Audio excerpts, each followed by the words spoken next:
I realize people often talk about why they wanted to become an author.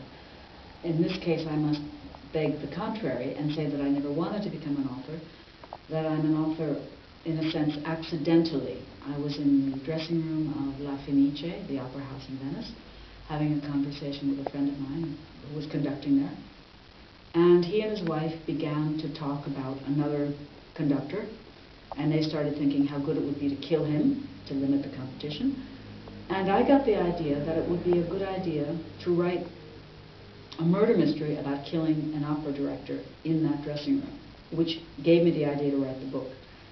Until that time, it had never occurred to me to write a murder mystery, to want to write a murder mystery, to try to write a murder mystery. But I just thought it wouldn't be a bad idea to try to do this, just to see if I can write one. And so I wrote one. It took about almost a year, 9 or 10 months.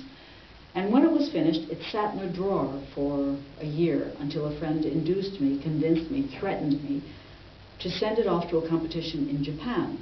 6 months later, I learned that I was a finalist, and 2 months later, I learned that I had won the competition in Japan. And so I had a contract to publish the book there and then in America. But the Americans gave me a 2-book contract, which meant I had to write another book. I signed the contract.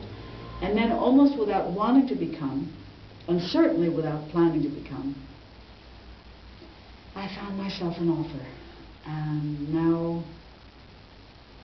18 books later, I still continue to write the books, but it all started quite accidentally, which I think is a very good thing, because it puts it into perspective, at least for my part, as something that is just extraordinary good fortune that life has given to me. And so it's not something that I take with any great seriousness.